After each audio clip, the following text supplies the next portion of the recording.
Today we're going to talk about elastic potential energy.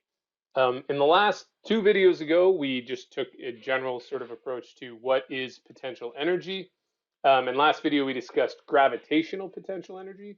If you recall, potential energy are energies that are stored in systems that involve more than one particle, and the interactions between those objects inside the system have an energy associated with them that we call potential energy.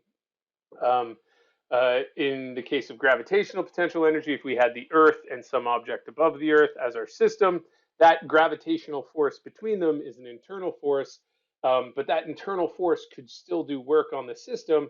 And we defined our potential energy, or the change in potential energy rather, as negative the work done by that interactive force, or in that case, the force of gravity. We're going to do the same thing today, but instead of looking at the force of gravity, we're going to look at the force involved in an elastic or a spring or some object that is sort of stretched or compressed um, away from its equilibrium position. If we recall from Hooke's law, we know that that force isn't constant, so we're going to have to take that into account. But essentially, we're going to look at the same thing where we're going to calculate the work done on the system, or the work done by that Hooke's law force in our system, and that's going to allow us to define a potential energy associated with those springs or elastics or stretched or compressed objects. Um, so let's think about this. Let's look at a spring that we've attached a mass to the end of, and we can compress that spring, let it go. It'll stretch out and bounce off that way, and that mass will have some velocity with it, right?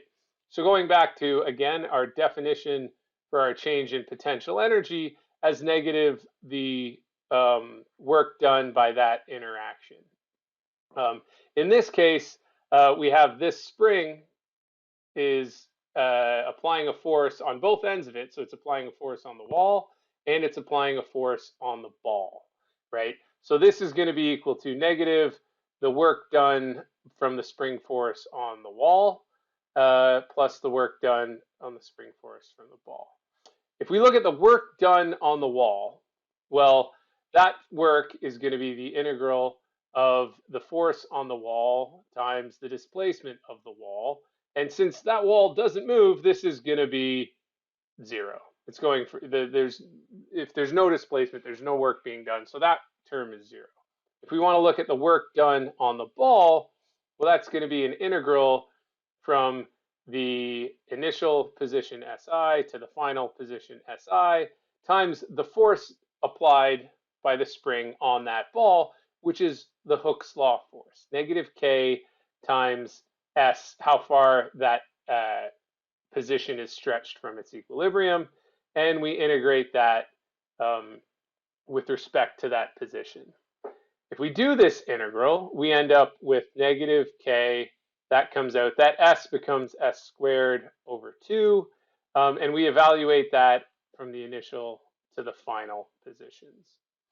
Taking those, evaluating it at those integrals gives us negative, I'll just do the inside, 1/2 K S final squared minus 1/2 K S S initial squared. Or what we can say, this is negative or this is just the work done by the interaction. I'll leave it at that. 1/2 K S final squared minus 1/2 K S initial squared. And we've seen this before. This is the work done on B. Since this is 0 and that work done on B we just calculated, we can say that the change in potential energy is equal to negative the work done by the interaction, which is just what we calculated there. So that's negative 1/2 K S final squared minus 1/2 K S initial squared, or the change in potential energy associated with that spring is equal to 1/2 K S final squared minus 1/2 k s initial squared. Or potential energy in the spring final minus potential energy in the spring initial, where we can define now, this gives us a definition of the elastic potential energy, or the potential energy associated with the spring, of being 1/2 k s squared. Or many of you, if you've taken physics before, may have seen this written 1/2 k delta x squared. But essentially, it's just 1/2 the spring constant times however far that spring is stretched or compressed. And that's the amount of energy stored in that deformed spring, right? This allows us to calculate the energy in the system, right? So we can think about problems, and we'll do one in a second here, where we have some system that involves a spring, maybe a change in height, an object moving. And again, when we're solving things in terms of these energies, essentially all we're doing right now is bookkeeping where the energies are. And if we have a spring or an elastic that's stretched or compressed, we can now quantitatively describe how much energy is stored in that spring. So putting both types of potential energy we've sorted out is we have springs or rubber bands that are stretched, can store energy, and that energy is 1/2 the spring constant times however much they are stretched or compressed squared. And we have gravitational potential energy, which is just mg times however the height of that object. And now that gives us a nice way to calculate where the potential energies and how much there are in that system. All right, so a quick example. Let's say we have a mass, a 3 kilogram mass, and it's sliding towards a spring attached to a wall with a velocity of 1.2 meters per second, right? The spring constant associated with the spring attached to the wall is 13,000 newtons per meter.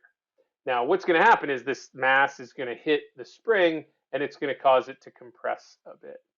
The question is, how far does that spring compress? Like, what is the farthest or the most it compresses, right? Now, again, when we look at this system, I can think of a few things. Well, there's going to be I have to consider kinetic energy. There's an object moving, there's going to be kinetic energy in there. There's a spring, so I'm going to have to consider elastic or spring potential energy. What about gravitational potential energy?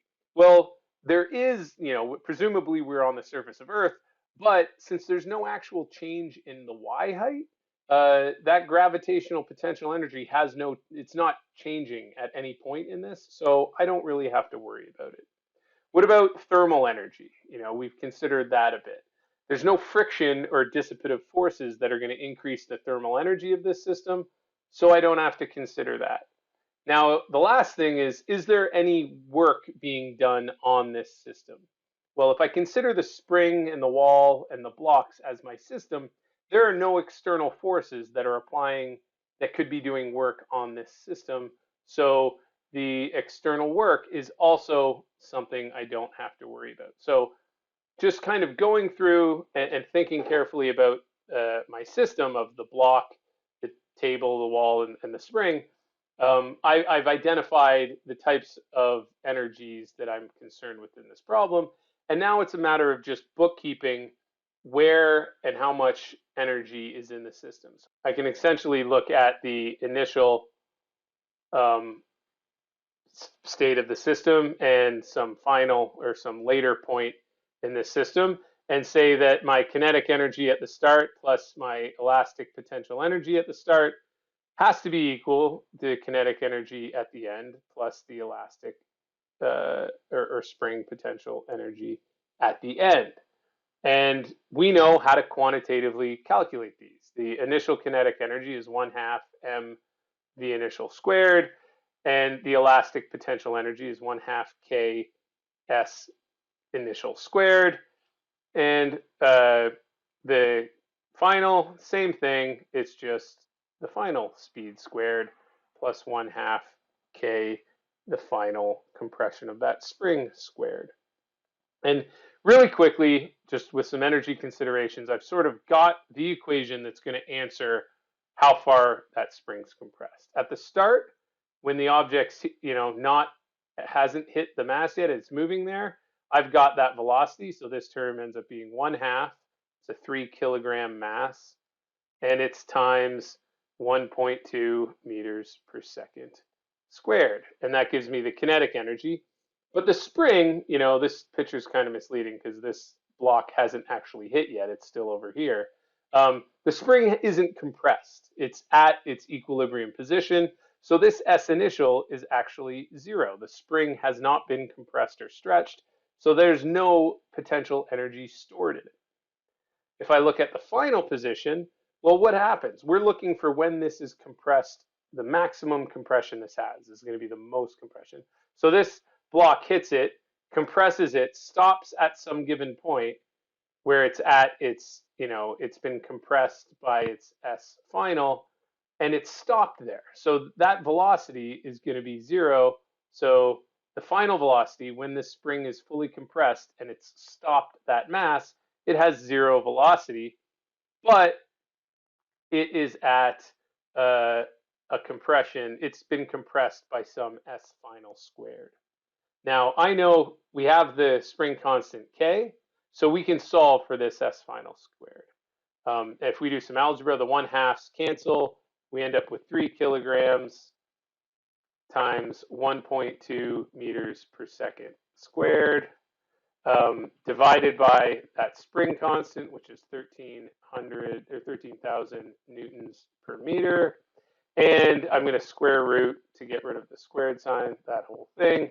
And this gives me S final, or the final compression, or the maximum compression of that spring.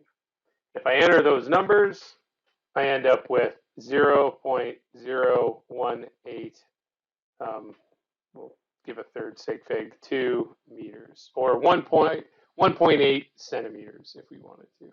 But that gives us our final compression. So again, I went on some tangents and discussed this in detail, but again, all we're doing is bookkeeping where the energies are as we go through this process. And at the start, we have an object that's moving and a spring that's relaxed. So I have a bunch of kinetic energy and a potential energy in the spring of 0.